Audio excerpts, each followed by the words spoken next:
Voici aujourd'hui l'exercice 3 de la deuxième série mathématiques pour la physique. Alors, f est une fonction de R2 vers R, continue, et définie par f de xy égale xy cube sur x carré plus y carré pour xy différent de 0, 0, et 0 si xy égale 0, 0.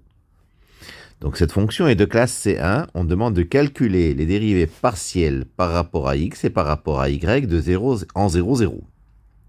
De calculer la limite lorsque xy tend vers 0, 0 de d rond f sur d rond x et de d rond f sur d rond y. Puis d'en conclure que f est de classe C1. On demande ensuite de prouver que les dérivées partielles secondes par rapport à x et à y puis par rapport à x et celles par rapport à x puis par rapport à y existent mais diffèrent. Que peut-on en déduire ?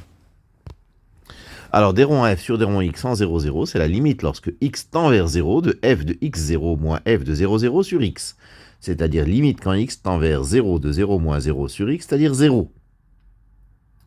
De même, d rond f sur d rond y en 0, 0, c'est la limite lorsque y tend vers 0 de f de 0, y moins f de 0, 0 sur y. C'est la limite lorsque y tend vers 0 de 0 moins 0 sur y, c'est-à-dire 0.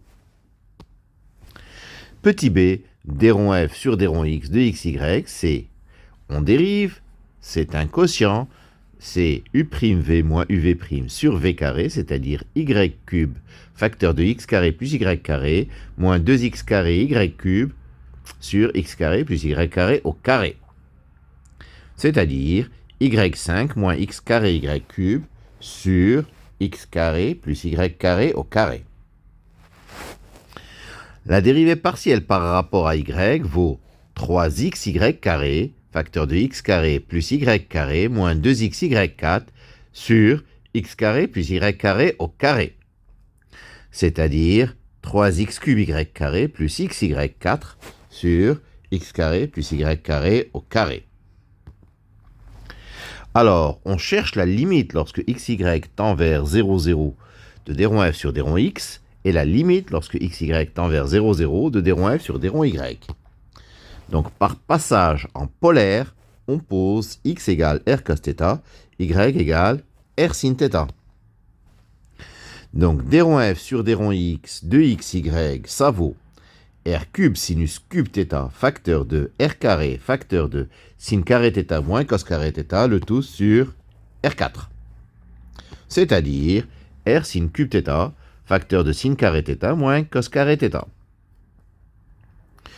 La limite quand r tend vers 0 de cette quantité, c'est 0, parce que r tend vers 0, et la fonction trigonométrique est bornée. Donc la limite, c'est 0. De même, d rond f sur d rond y, ça vaut 3x cube y carré plus x y4 sur x carré plus y carré au carré. Si je factorise xy carré, ça me donne xy carré, facteur de 3x carré plus y carré, le tout sur x carré plus y carré au carré. En passant en polaire, ça nous donne y cube cos θ sin carré θ, facteur de r carré, facteur de 3 cos carré θ plus sin carré θ, le tout sur r4. Ce qui donne r, facteur de cos θ sin carré θ, facteur de 3 cos carré θ plus sin carré θ. Et là encore, quand r tend vers 0, ceci tend vers 0. Pour la même raison, r tend vers 0 et la partie trigonométrique est bornée.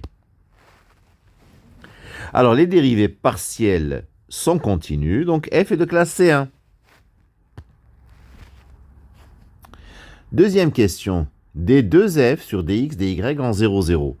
Donc, c'est la limite lorsque x tend vers 0 de d rond f sur d rond y de x0, pardon, moins d rond f sur d rond y de 0, 0 sur x. C'est-à-dire la limite quand x tend vers 0 de 0 moins 0 sur x, c'est-à-dire 0. d2f sur dy dx en 0, 0, c'est la limite lorsque y tend vers 0 de d rond f sur d rond x de 0y moins d rond f sur d rond x de 0, 0 sur y. C'est-à-dire la limite lorsque y tend vers 0 de y5 sur y4 moins 0, le tout sur y, c'est-à-dire 1. Les dérivées partielles secondes croisées sont différentes selon qu'on commence par x ou qu'on commence par y. Donc f n'est pas de classe C2. Car si elle était de classe C2, nous aurions l'égalité en vertu du théorème de Schwarz. Voilà pour cet exercice 3 de la deuxième série. Je vous remercie de votre attention.